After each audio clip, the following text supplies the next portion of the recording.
The new album, Kiss Me, Kiss Me, Kiss Me, it's incredibly diverse. Is that purposely done? Not having been in the studio since The Head on the Door, um, and with me insisting that the others wrote some music, I got cassettes from the others for the first time. When we went in to record it, there were songs like from the others which musically I would never have written. I just don't write like that. I mean, they're obvious to my head. There's pointless saying which songs aren't and which are, because they're all gradually worked on by the group and they all become as the group wants them to be.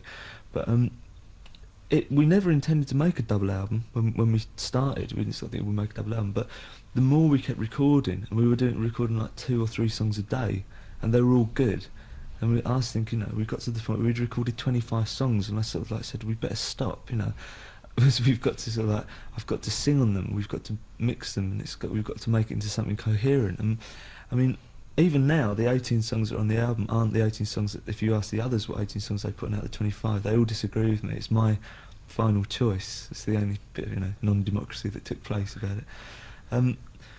So I mean, that's the reason why it's so diverse, is because there was like input from all five of us, which there never has been before, not to that degree. This was like more of a group record. Yeah, like The Head on the Door, I wrote the initial sort of music, like the skeleton of each song, and then the group interpreted it a bit like an orchestra. Whereas with this one, it actually started off, from a point where I thought, good grief, like Paul writes the most weird sort of pieces of music, and it's only the most accepted ones I can even bear to listen to. He writes some really weird times sixes. It has no concept of key or anything. It's but sometimes he'll have a really good melody, and I was thinking, well, it seems pointless, to disregard that when he can write really good songs. They're not like Cure songs, but once I take that and I sort of like change it a little bit, it fits into. I mean, now the umbrella under which like a Cure song fits is so enormous that we could probably for the first time do a country and western song, and I don't think people would be that surprised. I hope we never do. Paul loves it, you see. He actually wrote a country western song and pleaded for it to be included on the album, but I haven't gone that insane yet.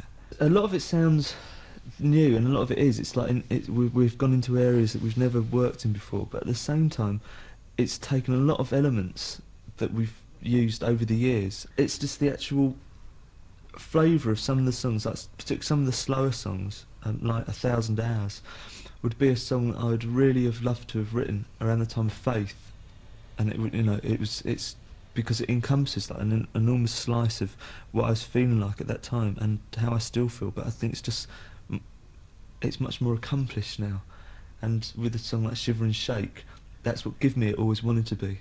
It's just like a really vicious, really angry song, and there's all bits of what we've done, but made that much better because it's the whole group's actually started, and it's like there's input from different personalities rather than always just me. I mean, this is a very personal point of view. I don't suppose that other people will see it in quite the same way, because they'll only be aware of it, they'll only hear it for the first time as The Cure, whereas I'm hearing everything we do from the point when it doesn't even exist. I see it right from the point when someone will give me a cassette and say, what about this? So I'm obviously looking at this record in a very different way, and for the first time I'm seeing the group work as a group. I mean, for the first time ever, musically it's never happened like this before. So I'm glad that, everyone that hears it thinks it's the best thing we've done, but it's making the others horribly arrogant though. See, if we'd have written the songs all along, they keep saying to me. The Kiss, the first track, is a really, really brutal opening song. Well, what kind of feel were you going for there? Just an all-out bludgeoning attack? That was, I worked myself up into the frame of mind to do the guitar part just in one go, so that it would sound like an actual piece rather than bother about drop-ins and structure and stuff. And it's just played through until it naturally ends.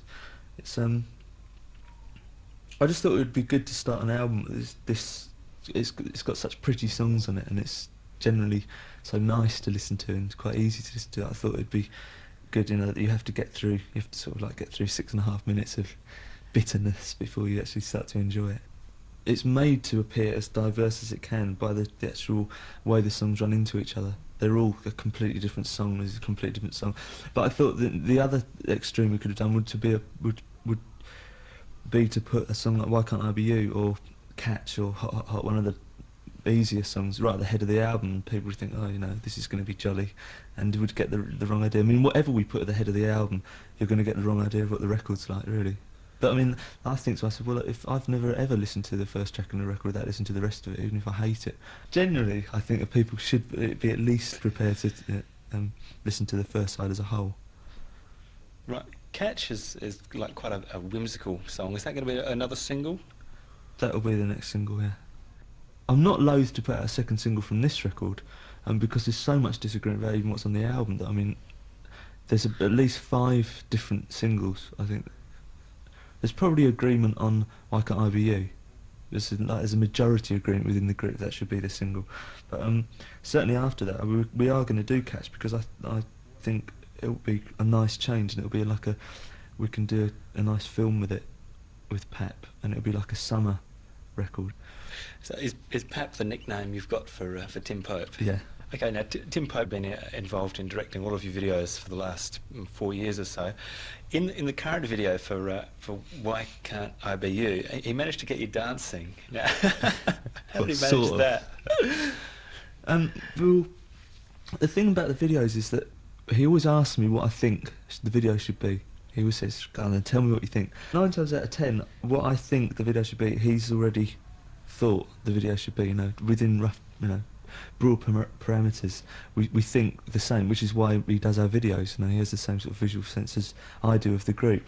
And with Why Can't I Be You, the whole group felt that we should do some choreographed dancing, as it would be the last thing that people would expect from The Cure. You know, I can see why now, having made it. But it's not exactly 5-star. But the woman who was trying to teach us gave up. You know, she was like despairing. I think it's quite funny. How inept we were. You look at you in the video, and you're so obviously taking the dancing so seriously. You had to. I mean, I was desperately concentrating all the time. You know, like 1, 2, 1, 2, 3. You know, like 2, 3, 2, 2, 3. It's like awful. It really was. I mean, I can see now why we don't. You know, we've never made a choreographed video before. We'll never make another one either. But it looks funny, which is what it's designed to do. Why Can't I Be Used in the charts at the moment? Is chart success that important to you now? No, no more than it ever has been. It's sort of relatively important in different places because it means more or less to us in different places. It's always been immaterial, but it would be frustrating. I mean, it's difficult for me to say it doesn't mean anything because everything we've done has always been slightly more popular than anything we've done before. So it's easy for me to be very dismissive about it. But I think that I would be very frustrated if we had less success than we have. You know, if the records were completely ignored by the media, I would be a bit distraught, I think, because it would mean that people weren't being exposed to what we were doing. I mean, I enjoy The Cure getting played on the radio because it means that people have to listen to it if they've got the radio on. And it's the only way to, you know... I mean, it doesn't matter if people like it or don't. I mean, I dislike 99% of things that I'm exposed to, so I don't see why, if people dislike The Cure, they should get away from us. But it's not important in the sense of, like, status or anything. I mean, in one way, we would never have had this longevity if we'd had chart success a few years ago, because people would have been too easily labelled and people would know exactly what we're like. I mean, now we're able to sort of deal with it. We're much more slippery now. You know, we can sort of escape tags and things because I'm so used to playing the extremely foolish games that you have to indulge in. So doing television shows and the whole thing now, we're much more adept at putting ourselves across exactly how we want to.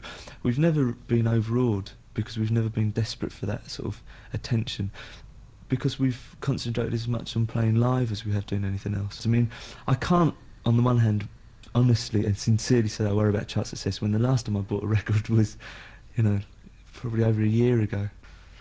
So if that's not important to you, then have you got any yardstick by which you measure success, whether you determine, that was successful or that wasn't?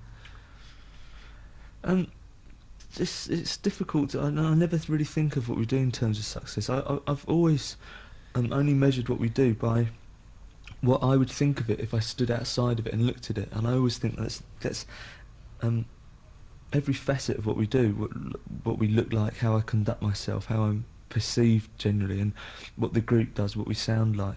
The whole thing, I always like sit there and I look at it in a very sort of broad way, and I think if I was outside this, would I want to be in the Cure? Would I think the Cure is a good group? You know, do I think that we're doing good stuff? It's just that I compare us to people that I like, you know, to contemporaries that I admire, and I think, are we as good as that? I never sort of think, oh, grief, we're not in the top 10, because I look at the top 10 and I think, well, I'd seriously rather hang myself than be there, you know, if I had to be like the people who are in the top 10. So it's a different way of gauging what we do. I mean, I'm aware of us being successful, and I mean, it would have to please you. I would be lying sort of shamefacedly if I said it didn't, because it's obviously going to. Because it means that we're being heard, you know, we're doing something that's being heard by more people. But I still feel that I'd rather The Cure did something and it was liked for reasons that I like it. I would rather have a smaller audience that we meant more to than a big audience that we meant nothing to. It's that's just sort of part of my nature, which is why we've always been sort of slightly outside of the mainstream. I think we always will be, even if we sold 10 million records. I don't think we'd ever be accepted as a mainstream group. Right. In Torture, you know, what actually happens to the person there? Because that's you know, he goes from something light like Catch, then boom, we're at it again in Torture. Yeah, that's just sort of like a bondage song a bit, I think, really. Sounds like you're into like an S&M tale. Yeah, it is a bit. Better not go into that too deeply. That reflects just another bizarre facet of the group. One which will be, you know, brought to light probably as this year drags on. I mean, I've written all the words to the record, but on a few of the songs, I've taken phrases or sentences. I've asked the others for bits of words so that I can get, because I mean, I realise that the record does reflect a group much more now. I mean, in the past I've often said that and really felt that a lot of it is just me, because I've been writing the music and writing the words and doing the interviews, and it's the group lineup sort of just changed from time to time, and there's never been that sort of stability where I can honestly say, oh, this is a group. But with this record, I mean, it is as much the others as it is me. You know, I mean, so I couldn't expect to have an entire album of words which they disagreed with or which they weren't happy with. I mean, I could have, I suppose. It would have been a bit pointless. They wouldn't have felt as happy with it. So some of the songs reflect what the others think as well. But I mean, I've actually written them because I suppose I'm more adept at writing than they are. You find it easy to write then? I did for this record, yeah. I don't normally, and never in the past. Beyond a certain point, I always reach a sort of, I get stuck. But this time I didn't at all. In fact, I wrote more songs than we had recorded. I wrote 27 songs. I wrote for 2 songs that we never got round to recording. I mean, I don't know why. It just all sort of came tumbling out. It's quite odd. I think, again, because I haven't written a song since In Between Those and Close to Me. I mean, it's a long time. It's like 2 years since we recorded that. So a lot of things have happened to me, and a lot has sort of been stored up inside me. And I've also been writing in that time as well. It's not as like I just sat down and wrote the entire album in a day. Well, I mean, I tend to write I've just got into the habit of writing all the time. You know, I mean, most of it's awful, but I mean, even if I come up with 1 page out of 100 that I like, you know, it makes it worthwhile. The track, If Only Tonight We Could Sleep, it sounds as if you're an insomniac. Are you a nocturnal creature? Yeah, I am. I'm more and more. I seem to be. I'd never go to bed before 5 anymore. I just can't sleep before 5.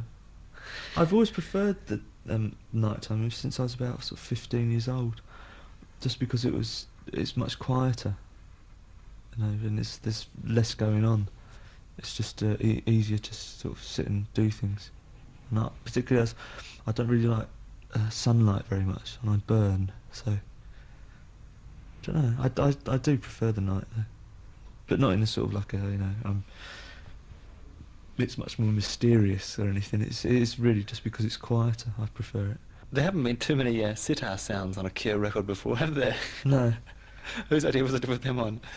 Again, it's just an underused sound. It's only because we've got this keyboard that's had a really good sitar sound in it. that we decided to use. And I've been listening to a lot of Ravi Shankar as well recently. Someone says, "Oh, it's very 60, very 1967," but it isn't. It's very sort of like 14th century India. I feel more than 1967. You weren't tempted to get a real sitar player in there?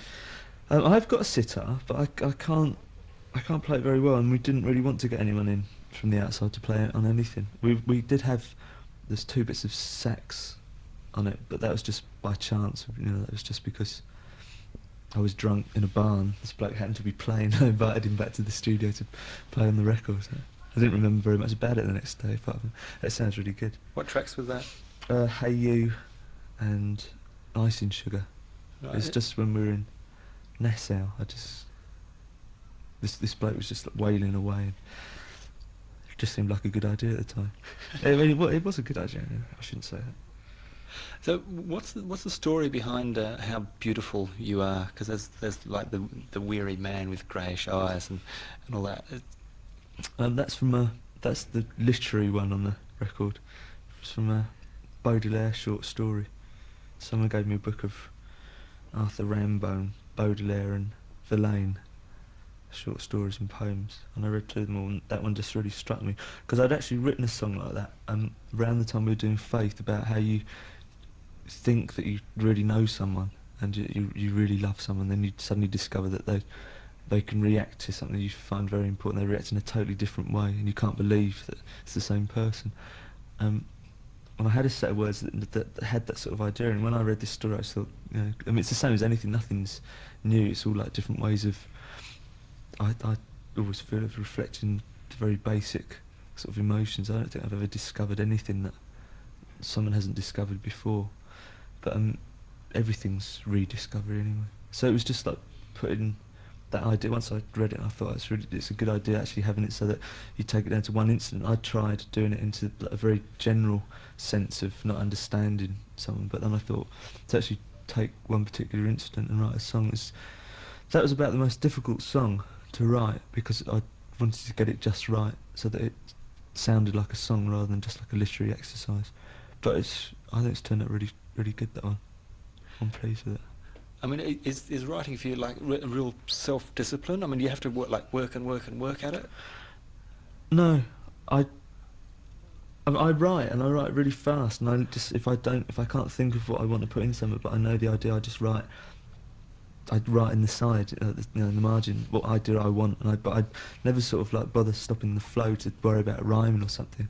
Then I'll read it back and I'll drop in words, and I do it. I mean, a lot of it's very haphazard. I mean, that sounds like I do it in a very cultured, very skillful manner. I don't at all. It's quite often I'll go out and start singing with a gap in a song, and I'll just sing, like I'll either repeat a couple of lines or I'll think, this is it, and I'll stop the tape and I just fill it in. There's all different ways. Other times I'll just have just a page of lines, and I'll just pick them at random, whichever, my first pass through and singing a vocal, and I just see what sounds best, and then I build the song up from that. I think that sounds like a good chorus or something. Depending again what I want to convey in the song. If it's a specific, then I'd spend much more time deliberating over the correct choice of words. If it's more like a mood, you can get away with a lot more. I mean, on this record, some of the writing is some of the best writing that I've ever done, because it does actually convey very specific things. Whereas in the past, if I've been a bit lazy, I've thought, I've also in the past written quite obscure songs, which I've never really bothered about people understanding. Whereas in this one, I've been a bit more careful about, I suppose, what I'm conveying, and I realised that there's not that much ambiguity in a lot of the songs that we've done this time. No, they're very obvious what they're about. Like Snake Pit, for instance. I mean, is there a particular location? Yeah, that was a particular incident that happened. That happened quite a while ago, and that it's stuck in my mind. With a lot of those songs that are like Hot, Hot, Hot, I sit there and I'll think, not when we're doing the album, but at any time, and just when you have a reverie, and I might think of something that I haven't thought about in years, and I just make a note of the actual incident, so that then when I'm coming to write, and I'll like think to myself, what did I feel then? Because it's like some things that I experienced when I was younger, and that I'm probably not as aware of now. I'm not exposed to as much. You know, we were so, you know, we were far less cosseted than we are now. I'm really aware of it. So in a lot of cases, I'm drawing on experience that happened before the Cure started to become this successful, because it's a very false environment that I spend a lot of my time in now, and I don't really want to write songs about being in hotel rooms or going on planes. It's very tedious. So, like last year, I purposely took a couple of months away, and that's why we didn't do much live work. People say, why don't you play in our country, why don't you do this? But if I didn't experience things outside of the group, there'd be absolutely nothing for us to do that would be new for me. There'd be nothing fresh, and I'd get very tired of it very quickly. Given the choice between real life and this, I'd rather take real life. So I'd where rather did you have go? both. Just around England, you know. I just went off and saw the Lake District again, and just went to Wales, just you know, just to have time just to sit and just be normal, really. So what is the incident or the location behind Snake Pit? That was just happened. That happened on someone's birthday a few years ago, and it was in a sort of a horrible disco. It's literal. It's just I was just taken somewhere in a car full of girls, and it was really it was a dreadful experience. I shouldn't say too much about it, really. Your voice seems to be quite strong on the album. I mean, did you practice a lot for that, or had you just done some touring before you actually did the vocals on the album, or what? No, I hadn't done anything. We finished the film in Orange in August, I think, just at the end of August, and we went straight to the album. But no, I think it's much more mental, my singing. The approach is more of a mental approach, so, rather than a physical thing. I mean, I think I always could have sung like this, but in the past it hasn't suited me to. Like through 17 Seconds of Faith and Pornography, I mean, the songs were sung as I sang them. They were very, very plain. They're very simple, and I didn't ever need I never felt the need to affect my voice in any way. Since the top, I've experimented more with how I can sound, and on this one I've gone quite peculiar on something like Hot, Hot, Hot. You know, it's almost like gospel. Yeah, it's almost as if you're consciously I trying. I am doing it, but I never practice it. I go out and I just do it, and then I come back in, and if the general consensus, if the looks on people's faces in the control room is like beaming and happy, I think, well, I better listen to it back. If they're all very sullen, then I think, you know, maybe this isn't going to work. But Hot, Hot, Hot was the most revolutionary departure, really, you know, from anything that I've sung before. Well, Hot, Hot, Hot is the first like really funky number for the Cure, isn't it? Yeah, it's pure chic. Had you been listening to a lot of black music before, you know, that one? You decided to do that one? No, I mean, a lot of these songs were, I mean, a lot of what we do, it involves things like Hot, Hot, Hot, and we'll, if we're doing a sound check or if we're in the studio or wherever we are, particularly now Boris is playing the drums, and he's like, he can play any kind of rhythm, any kind of beat, you know, he can play like salsa or just anything. So he'll sort of start playing something and everyone sort of just joins in.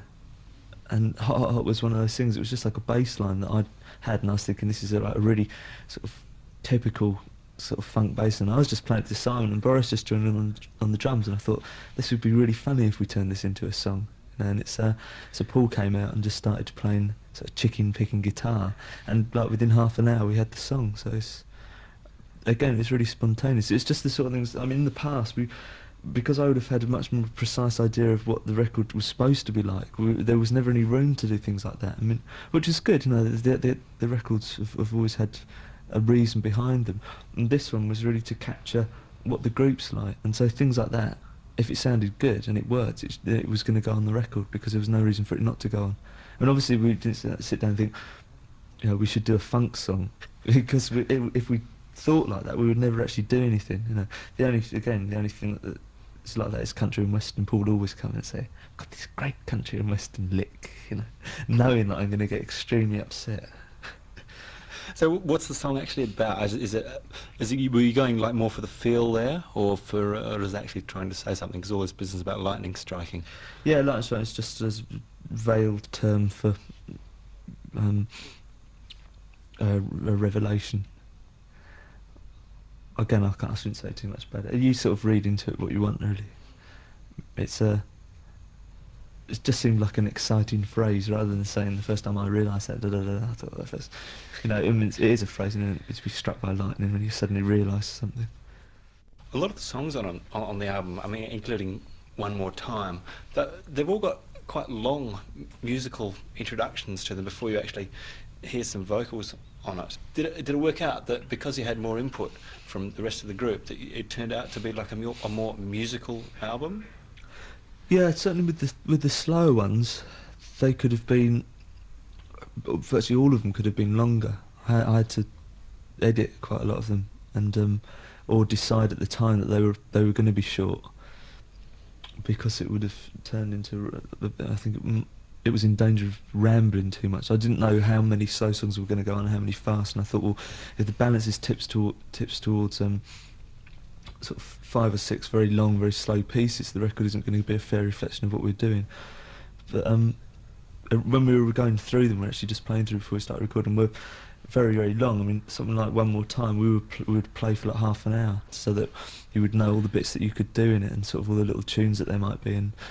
And so I mean, it's quite hard when you've got songs like that to decide how long they should be, because I was always doing the vocals after the something. I'd just be doing rough guide vocals. I'd never know how emotional I was going to get, and whether the intro should be long or whether I should come in hard to the start of the song and then have a long outro. It's difficult to know those sort of things, and so a lot of it's like just gambling, really. I think it worked. I think that One More Time, if we were to redo it, would be longer. It's the only song on the record that I would make longer. It's something like Icing Sugar, which is like just mental. It's like one of Simon's songs, you know, and Boris. It's just all drums and just like a weird stuff. I mean, that was originally about 8 minutes long. I mean, it had everything on it. It had like percussion and birdsong and thunder, and you know, it's just one of those things that we just had like an enormous big slab of it, and everyone just put on what they wanted, and then it was like edited together to form like just a complete song. Like Cockatoos, I mean, is that like another literary one? The title obviously comes from the Patrick White book, yeah. But the song has nothing at all. There's no relevance to the book at all. But the sound at the beginning of it was actually, it's supposed to be a string section on the emulator, and I just like, I was going through all the different sounds I played, and I thought, that sounds like, you imagine like a big flock of birds taking off with sound, and I thought, oh, and I thought to myself, it's like Cockatoos. And so to recognise the songs, because they never have proper titles all the time we're going through, it's like they're referred to as the, you know, like, oh, it was that chic one, you know, or the funk one, so that it doesn't influence me just to, you know, what the content of the word's going to be finally, because if you give them a title straight away, then you start always to think under that title. So that one became Like Cockatoos, because it was the one that had that sound like cockatoo, so it's, you know, but it's actually nothing to do with the book.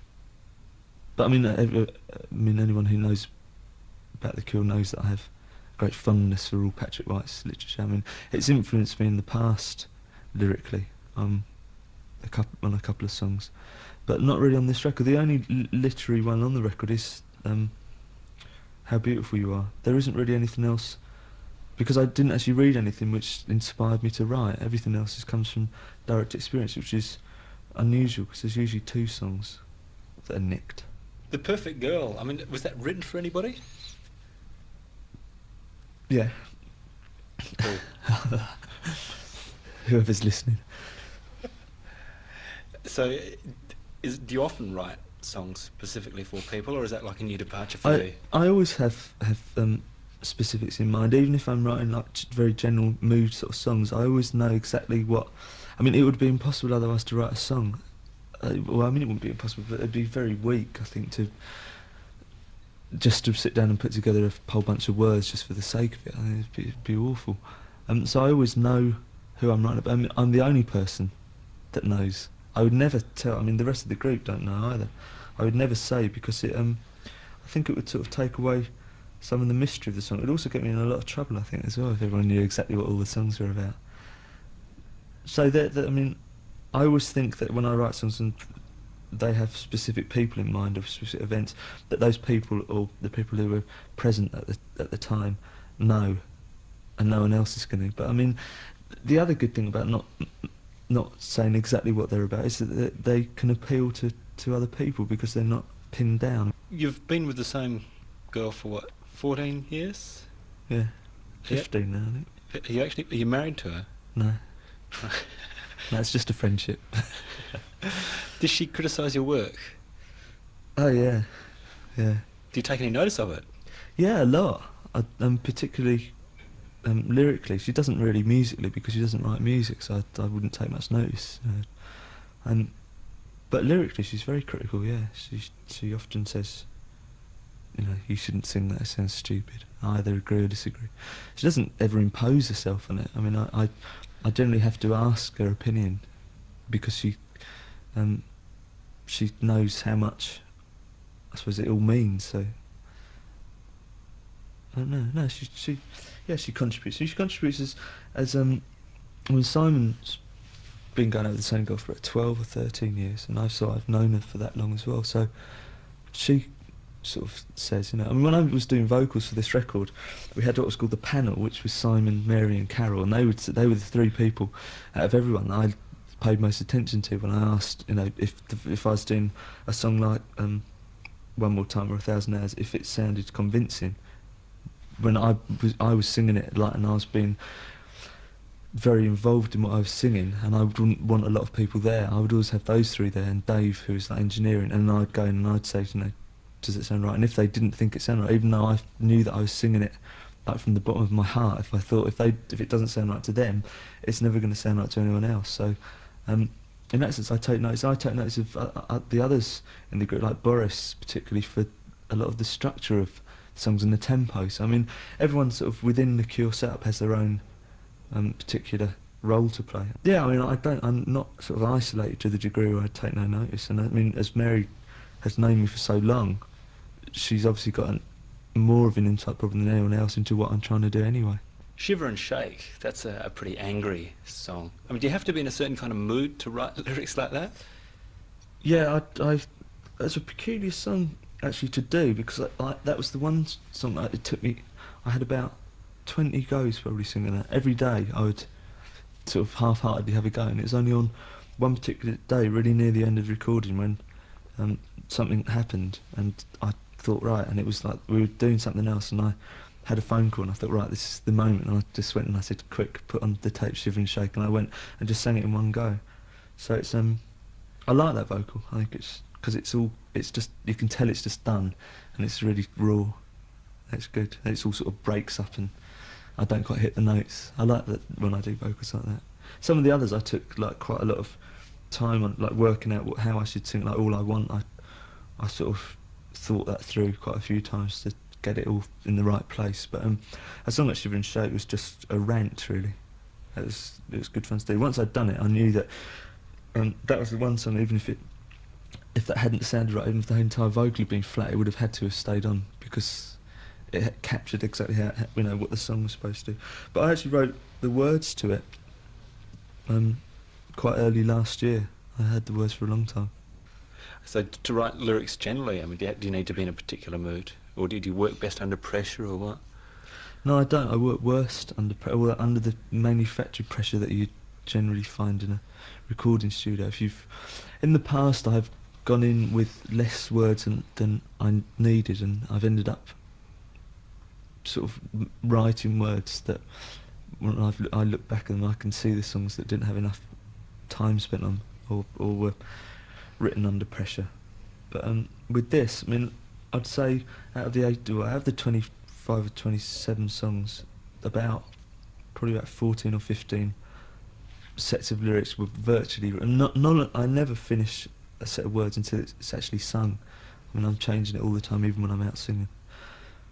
But a lot of the basic ideas and a few lines were already there. So I knew I had more than enough to do a single album, which is all I envisaged doing when we went into the studio anyway. So there was no problem to continue writing once we were there, because recording at Miraval, which was like a vineyard, more than a studio really, it was just Whereabouts is that? That's in That's France, in, yeah? yeah, in Provence. It was just so different to anywhere we've recorded before. We've always recorded in London or around London. It was just so glorious to get up and just walk outside, and it was like autumn. It's really nice just to walk. You know, you could like sit in the middle of a field, and just like finish off a set of words, and just there'd be nothing to intrude. There's like no traffic. There's no people. There's no phones. It was just perfect. It's perfect isolation, really. I lived for like a month. It was just like the record, which is the first time I've been allowed to do that, because always you come out of the studio and you either, you know, you get into a cab and you see the real world, and it's raining and there's people going to work or whatever, and it sort of breaks the atmosphere. Whereas with this, all that the only reason we were there for a month was just to make the record, and it was, as we demoed virtually everything in a little 8-track studio for 2 weeks. And so we knew what was going to work, and we knew that it was going to be good. The atmosphere was really perfect. So there was lack of pressure, actually, that's made it such a good record. The last track on the album is Fight. That's a pretty positive song, isn't it? Yeah, which is why we stuck it at the end. It's that's the most unusual song on the record, I think, from a Cure point of view, from a historical point of view, because we've never really done a positive song like that, lyrically as positive as that, where I'm actually saying do something about it. You know, it's usually like the songs you're either being cornered or you're being forced to do something, and this is like it's almost anthemic, really. It was sort of, there's like a pride involved in it, which I sort of felt when we were making the record and we were there, and I was thinking it's so good that after all this time we're still doing things which are better than what we've done before. I thought, and it's disproving all, you know, again, historically what happens to groups and how they're supposed to creatively dry up and get worse and get very flabby and sort of and lose touch and all the other things that do happen to 99% of groups after like the first, well, I mean, mostly it's like the first week it appears, but generally after the first 2 records, and it's just I was just really feel pleased. Now I've just translated that into when I was starting of how I felt, which is the same as I feel now about sort of not believing in other people's criticism, you know, and of actually like doing something about it. I mean, the reason why the group started was a very positive, was for very positive reasons, was to react against the dross, you know, and that's still the central reason why the group continues, because I still think like I haven't heard a record that's as good as this recently. There's been a few, well, there've been a few that are as good as, like, Kate Bush's album is as good as this. It sounds definitely big-headed, doesn't it? But I mean, just from my point of view, what I like, and that if I was, like I was saying earlier, of looking at the group from an outsider's point of view, I think it's the best thing we've done. So I mean, I thought there had to be a song in it that translates that sort of pride, you know. But it was funny singing it. It was a very, very strange feeling, and listening back to it was very strange as well, thinking, you know, it sort of like surges into this, you know, rise up and fight sort of chorus. Yeah, I can just see them punching the air now. Oh dear. Now, I believe you also filmed a concert in Orange, which is coming out soon, called The Cure in Orange. Why did you want to do a concert film? Again, it was all part of this sort of. There was a very retrospective air about everything last year, and the group had reached a point. We played in America, and I thought that we had reached a point with like the songs we were playing and the lineup as it was, and just the show that had to end last year, and I thought, well, it would be really nice just to capture it. Initially, it was just for our own benefit. We were going to film it, you know, just like a video, and just have it and say, you know, that was me, you know. Like, we thought about it and thought how we could do it, and we got Tim Pat interested in, you know, he'd never made like a full-length film, and the more we talked about it, we found the easier it would be to do, because like we were presenting ourselves on stage anyway with a light show, and we were playing the songs that we, you know, it was all there. It wasn't like we had to just do anything. So once we roped him in and got him interested in it, he sort of just took the whole thing over, and I mean, it's really his film. It's his. It's his first feature film, isn't it? Yeah, it's his perspective on us playing a concert. See, he felt that over the past sort of 4 years, he's made The Cure too small. He's like very worried about having put us always onto a small screen and only showing really one side visually of what we are, which is like he's always taken up the more humorous side to what we do. and he wanted to redress the balance as well by making a film which is, I mean, it looks enormous, and the place was picked, especially he sort of went down there and said, you know, that there's these old amphitheatres in the south of France, and it would just look really perfect if you play there. So it's, you know, it's his film, he's directing it. We had, all we did was just, we played the concert, and he was supposed to capture it. But the thing is, it's like, it's also from on stage. He came on stage, and it's not a film of a concert. It's far more than that. And there's a lot of sort of surprising things in it, which it's unlike anything that anyone's seen before. I mean, as it would be with Tim doing it. Again, it's like when we go out and play concerts this year, it'll be a completely new batch of songs. I mean, even be a different lineup. We're gonna add a 6th member. Who's that going to be? Year. I'm not allowed to say it because he's with another group at the moment. We're stealing him. Is he well known? No, the group is though. So how important do you think your image is to you these days? I think the group image is really important. I never think of me having an image. It's like, if I know that I can cut my hair off like I did last year, I know that it still matters as little to me as it always has. I mean, I look how I choose to look. It has nothing really to do with being in a group. You know, I've got my hair back now almost to what it was like this time last year, because I feel like it. I think it looks better on me than short hair. But the actual image of the group we think about, because obviously, like with 5, and there's going to be 6 of us, I mean, it's even more difficult to have like a coherent image rather than. I wouldn't like the group for it to sort of like be seen as 5 people. I much, you know, even though there are 5 people involved, I much prefer to look at the group as like a unified front, like an us against them sort of idea. But I think it's far less a visual thing, the Cure's image, than how we do things. And people sort of, the image is built up through what we don't do as much as what we do. You know, it certainly has nothing to do with us all wearing the same shirts. It goes much deeper than that. We've always had a very sort of proud and very obstinate attitude towards what we do, in that we do it for ourselves and we do it for people like us who are going to like it, and so we never feel like anyone's doing us any favours by allowing us to be played on the radio when we think that we should be played on the radio, seen all the time. So it's but it's just, when people know that, they know what we're like, and they know that we're very dismissive of the whole thing, and of that sort of the very unimportant side of being in a group. But that's the sort of image that I worry about. I mean, it'd be awful if we sort of went soft. The whole thing would fall to pieces, I think. Does your self-confidence increase with success? I've always had confidence in what I've done, because I know that by the time it gets to the point where other people can get their hands on it or can listen to it, I've already agonised about it so much that I know it's right. I mean, it's right for me. I mean, in that sense, I'm very selfish about everything that we do. But no, I've always been self-confident. That you can be sort of quiet and self-confident. You know, I'm not a very extrovert person in public. I mean, I am in the videos and I am on stage. I suppose. I mean, I must be to even walk out on stage. But I don't seek attention, and so I'm quietly confident. It's not very cliche, not very hackneyed.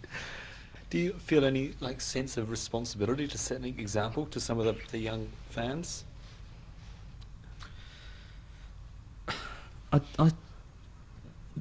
This one difficult area of us becoming popular is me having to come to terms with that people see me they see me as someone larger than life, and I can never get used to it, because it's the same people, and particularly being with Mary, I'd never think of myself as anything other than me, and it's difficult when you know that everything you're doing, like when we're here, is going to be reported on and photographed, and I can't sort of throw up in a club anymore like I used to without worrying about the consequences, you know. But again, I think a lot of the people, I would imagine that a lot of people like us because we do what we want, and we are normal, and I don't really need to think about setting an example, because I set an example to myself, so I don't really have to worry about anyone else. I mean, I hate myself if I do something, the next day I think, you know, why on earth did I say that? Why did I do that? So over the course of the years, I've got used to sort of thinking, probably more than other people do, about what I'm going to do, if it's going to affect anyone else. I never bother if it isn't.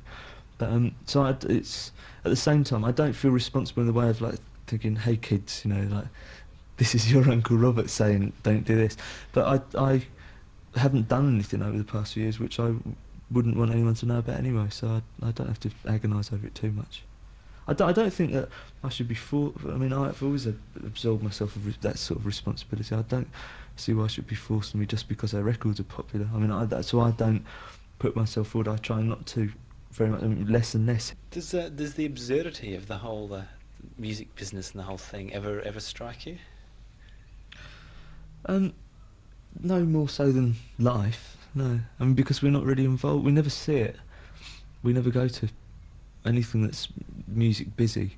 So the whole thing about the selling of records and the complete disregard for what they contain horrifies me. It doesn't strike me as particularly absurd.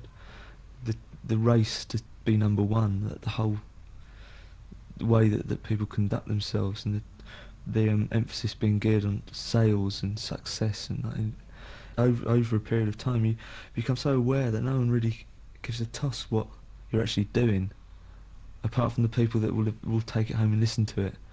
No, and it's so. I mean, I always think of the link between me and the person that's going to listen to what we do or see the concert. I never ever spend any time worrying about what goes on in between, because everything's done within the whole little Cure world, and then it's just like, you know, it's sort of shipped out. We give birth to it, and it's there. It's really complete, and all people have got to do is listen to it if they want to, or experience it if they want to. In the videos that you do, it seems like Lol always draws the short straw when it comes to being Lol drew the tortured. short straw when he dropped from his mother's wound. Is this a master plan you've got to always make Lol suffer in the video? Well, Lol, I think the reason why Lol's always been in the group is because he's always been that foil for that side of my character in particular, and he's always been willing to put up with it. I mean, what you don't see is him giving it all back, but that, you know, he has become. Well, I mean, he always has been the scapegoat. It's just it's developed in the videos, particularly because Pat sees it and sort of draws it out. You know, it's just natural, really. He's picked on by everyone. He's like a real sort of Stan Laurel personality. Everyone picks on him. He doesn't seem to mind though. He relishes it. Do you believe in God? I don't know. No, I don't believe in God really. I have in my worst moments, I have belief in absolutely nothing. I think everything's just as it seems. But don't you believe in yourself? I don't. Quite often, I mean, most of the time, I have no belief in my own existence after I die. No, I don't at all. Which is where all the depression comes from in a lot of the songs. I mean, it's such a everything's so hollow if you actually feel like that, and you can't ever shake it. I don't know. I went through a very cynical phase. There's still vestiges of it, which only leads me to believe that people have faith because they're scared and they won't accept their own finite nature. But I don't know. I mean, if you believe something, it's true. So it's one of those things. I mean, I confront it all the time. Every time I go up in an aeroplane, I confront my. Does that bother you, flying? Mortality. Yeah, every fibre of my being screams that I shouldn't be up there. You've got to. It's like if you just think, you know, like beneath your feet, there's nothing. It's just survival instinct. It's like I tingle all over. I hate flying. I wouldn't stop it though, through being scared, because that would be admitting that you were scared of your own death, which I don't really think I am. Can you see a finite end to it? Not in real terms, but I can in an abstract way. Yeah, I can see me not having to do an interview and not having to get up in the morning to play a concert. But I don't sort of think about it. I think it will present itself very naturally. I've always thought that, even when we hadn't even made the first album, I always thought that the end of the group would present itself very naturally. I thought for a while in 1982 that it would stop, and that after Pornography that we wouldn't do anything else, and then it just sort of like tumbled into the next sort of bit of the Cure. So I think it'll be really obvious when we stop. I'll just sort of wake up, I think, and think, oh God, you know, this isn't appealing anymore. But And when it comes, it will be easy to stop because our commitments are always kept very. I always make sure that they're never that far in advance, so that it allows me the freedom to wake up and think I don't really want to do this much longer.